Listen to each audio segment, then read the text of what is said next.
Merci Madame la Présidente. Chers collègues, bonjour à tous.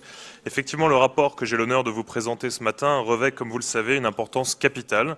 Capitale pour nous, comme pour les milliers de franciliens qui sont actuellement en recherche d'emploi ou en insertion.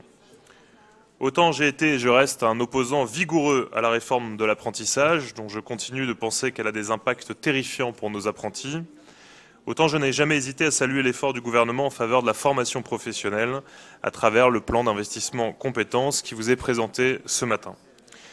Avec la présidente, nous avons d'ailleurs été parmi les premiers à signer la convention d'amorçage dès 2018 et nous avons été fiers, grâce à la mobilisation des services, dont je voudrais saluer ici de nouveau le travail et l'implication, atteindre l'année dernière 98% de l'objectif visé sur l'année passée. Grâce à cet effort sans précédent, ce sont en effet plus de 63 000 franciliens qui ont pu bénéficier d'une formation vers l'emploi en 2018. C'est donc avec confiance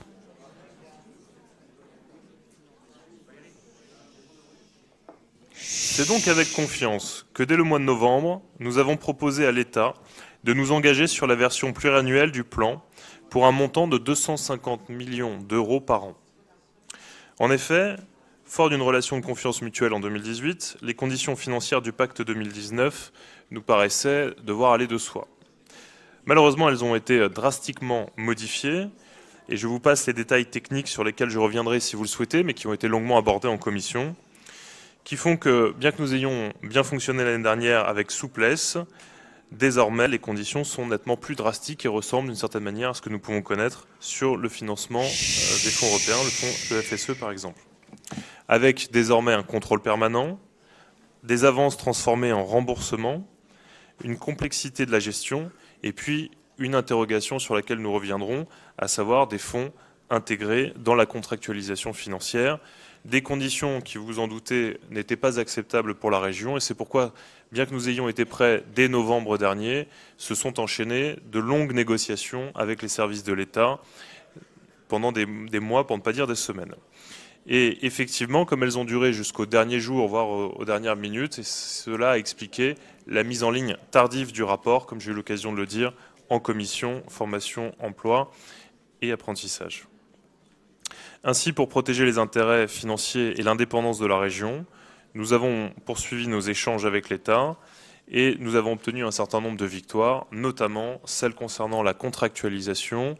Et c'est pourquoi nous aurons le plaisir de présenter un amendement de l'exécutif tout à l'heure pour modifier la convention en ce sens et faire en sorte que nous puissions la signer très prochainement.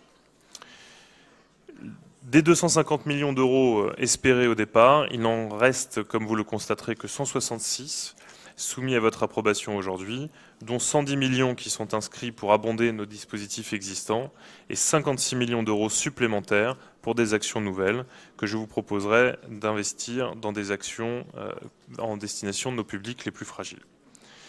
Cette différence de montant s'explique parce que les mois ayant passé, nous avons perdu du temps et perdu de fait notre capacité à dépenser cet argent de manière pertinente. Et donc ce sont des franciliens en moins qui seront accompagnés. Mais il était idiot et malhonnête de voter un budget de 150 millions d'euros qui n'aurait pas été dépensé de manière efficace. Et c'est pourquoi nous avons ajusté au plus juste de nos capacités à accompagner les franciliens. C'est une baisse de budget regrettable, mais à mettre sur le compte de l'incapacité de l'État à se mettre en accord avec lui-même, puisque là où le ministère du Travail était très enclin à faire avancer les choses, Bercy nous a mis beaucoup de bâtons dans les roues. Je n'y reviens pas, puisque je l'ai expliqué longuement en commission emploi et en commission finances. Voilà, chers collègues, le rapport crucial qui va nous permettre de faire un pas nouveau en matière d'innovation, d'accompagnement et d'insertion des publics les plus fragiles en Île-de-France.